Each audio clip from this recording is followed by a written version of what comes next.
অনুষ্ঠান বাড়িতে সর্ষে পাবদা যেভাবে বানানো হয় সেই রকম রেসিপি আমরা চাইলে কিন্তু বানাতে পারি না, কিংবা চেষ্টা করলেও কিন্তু আলাদা টেস্ট আসে। আজ আমি অনুষ্ঠান বাড়ির মতো পারফেক্ট সর্ষে পাবদা কিভাবে বানাবেন তার একটা সহজ রেসিপি আজকে শেয়ার করব। আশা করি আপনাদের খুব ভালো লাগবে। আমার চ্যানেল যদি এখনও না সাবস্ক্রাইব করা থাকে তাহলে চ্যানেলটিকে সাবস্ক্রাইব করে রাখার জন্য আপনাদের কাছে অনুরোধ রইল। তো চলুন, এখানে সর্ষে পাবদার জন্য আমি প্রায় 500 গ্রামের মতন পাবদা মাছ নিয়েছি। আর একটা পাবদা মাছ দেখুন এক হাতেরও কিন্তু বেশি আছে, মানে এক চাকরও কিন্তু বেশি আছে। তো এই মাছগুলো এখন আমি পরিষ্কার করে ছাড়িয়ে কেটে নেব। পাবদা মাছগুলো কাটতে কিন্তু খুব একটা বেশি সময় লাগে না। পাবদা মাছে কিন্তু কোনো রকম আঁশ নেই, তার জন্য কিন্তু খুব একটা বেশি সময় লাগে না। তো এই যে দেখুন পাবদা মাছগুলো খুব ভালো করে পরিষ্কার করে ছাড়িয়ে নিয়েছি। এবার আমি মাছের মধ্যে লবণ আর হলুদের গুঁড়ো দিয়ে খুব ভালো করে মাখিয়ে নেব। আর এর মধ্যেও কিন্তু লবণ হলুদ দেওয়ার পর একটু সর্ষের তেলও দিয়েছি। তো এই যে দেখুন সর্ষের তেল একটু 1 চামচের মতন দিয়েছি। দেওয়ার পর খুব ভালো করে মাছটাকে মাখিয়ে নেব। তো মাছটা মাখানো হয়ে গেলে মাছটাকে আমি খুব ভালো করে ভেজে নেব। এই মাছগুলো না বেশি ভাজার প্রয়োজন নেই, হালকা করে কিন্তু দুদিক ভেজে নিলেই হয়ে যাবে। তো মাছটা ভাজার জন্য প্রথমে আমি ফ্রাইং প্যানে বেশ কিছুটা তেল দিয়ে তেলটা খুব ভালো করে যখন একটু গরম হয়ে আসবে তখন আমি এর মধ্যে মাছগুলো এক এক করে ছেড়ে দেব। তো এই যে দেখুন আমি পরপর করে মাছগুলো তেলের মধ্যে ছেড়ে দিচ্ছি। আর দেওয়ার পর খুব ভালো করে মাছটাকে এক পিঠ ভেজে নেব। এই সময় কিন্তু ফ্লেমটাকে অবশ্যই হাইতে রাখবেন। আর রাখার পর মাছগুলোকে ভেজে নেব।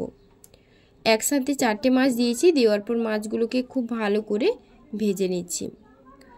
2 থেকে 3 মিনিটের মতন মাছটাকে এক পিঠ খুব ভালো করে ভেজে নেওয়ার পর আমি মাছটা উল্টে দেব।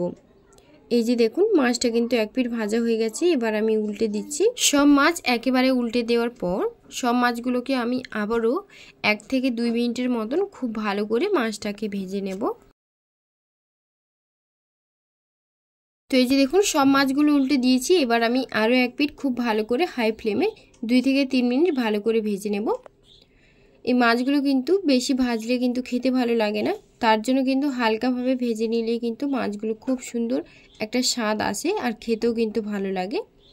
তো দেখুন বন্ধুরা আমার সব মাছগুলো কিন্তু ভাজা হয়ে গেছে।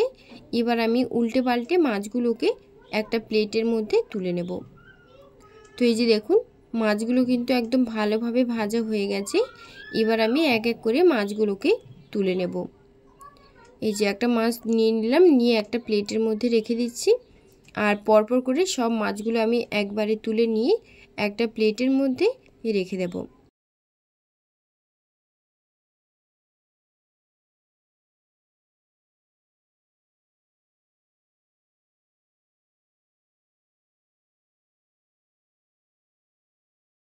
তো সব মাছগুলো তুলে নেওয়ার পর বাদবাকি যেগুলো আছে সেগুলো আমি একইভাবে একদম হাই ফ্লেমে 2 থেকে 3 মিনিট ধরে মাছগুলোকে খুব ভালো করে ভেজে নেব। তো এই যে দেখুন পরপর করে আমি সব মাছগুলো একে একে দিয়ে দিচ্ছি। দেওয়ার পর মাছগুলোকে ভেজে নিচ্ছি। এবার এই সর্ষে পাবদার জন্য একটা মশলা বানিয়ে নেব। তার জন্য একটা বাটি নিয়েছি। এবার তার মধ্যে আমি দিয়ে দেব 25 গ্রামের মতন পোস্ত, আর দিয়ে দিচ্ছি 2 চামচের মতন সাদা সর্ষে আর 2 চামচের মতন কালো সর্ষে।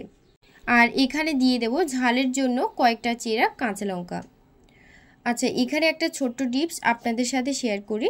সর্ষে পাবদার জন্য মাছটা যদি বেশি হয় সেক্ষেত্রে আপনারা কি করবেন, পোস্তর পরিমাণটা তো বেশি দেওয়া সম্ভব হয় না, তার জন্য আপনারা সাদা সর্ষে কিংবা কাজু দিয়েও কিন্তু এই রেসিপিটা বানাতে পারেন। আর খুব সামান্য সেখানে পোস্ত দিলেও কিন্তু অসুবিধা হয় না। তো দেখুন এখন সামান্য জল দিয়ে বেশ কিছুক্ষণ এবার আমি জল দিয়ে এটাকে কিছুক্ষণের জন্য এদিকে মাছটা কিন্তু ভালো করে ভাজা হয়ে গেছে। মাছটা কিন্তু ভালো করে ভাজা হয়ে গেছে। ভালো করে মাছটাকে ভেজে নিয়েছি। এবার আমি মাছটা দেখুন মাছটা একটা ভালো করে ভাজা হয়ে গেছে।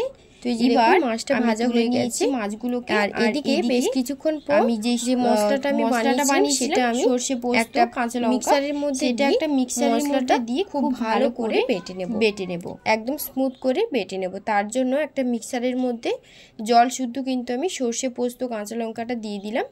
আর এদিকে মাছটাও তুলে নিয়েছি। তো দেখুন বন্ধুরা মাছটা তুলে নেওয়ার পর মশলাটা কিন্তু খুব ভালো করে বেটে নিয়েছি। এই যে দেখুন একদম স্মুথ করে কিন্তু মশলাটা বেটেছি। তো এই যে মশলাটা একদম ভালো করে পেস্ট করা হয়ে গেলে এখানে নিয়েছি একটা মিডিয়াম সাইজের টমেটো একদম গ্রেট করে রাখা। আর মাছ ভাজার ওই তেলেই আমি দিয়ে দেব 1 চা চামচের মতন কালো জিরে আর গ্রেট করে রাখা টমেটো। তো দেওয়ার পর টমেটোটা দেওয়ার পর দিয়ে দিচ্ছি হলুদ গুঁড়ো আর দিয়ে দিচ্ছি 1 চা চামচের মতন ঝাল লঙ্কার গুঁড়ো। তারপর সব কিছু খুব ভালো করে কষিয়ে নেব। তেলের সাথে কিন্তু মশলাটাকে খুব ভালো করে কষিয়ে নিতে হবে। আর এই রান্নার জন্য একটু তেলটা কিন্তু বেশিই লাগে, তবেই কিন্তু রান্নাটা খেতে ভালো লাগে। আপনারা চাইলে এখানে কিন্তু সর্ষের তেল দিয়েও রেসিপিটা বানাতে পারেন।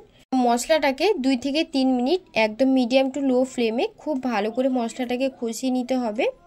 আর তারপর মশলা থেকে যখন তেল ছাড়তে শুরু করে দেবে, তো এই যে দেখুন মশলা থেকে খুব ভালো করে তেল ছাড়তে শুরু করে দিয়েছে। তো এখন আমি এর মধ্যে দিয়ে দেব যে মশলাটা আমি মিক্সারে পেস্ট করে রেখেছিলাম সেটা আমি দিয়ে দেব। তো মশলাটা দিয়ে দেওয়ার পর বেশিক্ষণ কিন্তু কষাবো না, যেহেতু সর্ষে আছে। তো 2 থেকে 3 মিনিট একদম লো ফ্লেমে রেখে মশলাটাকে একটু ভালো করে কষিয়ে নেব। তারপর আমি এর মধ্যে জল অ্যাড করে দেব।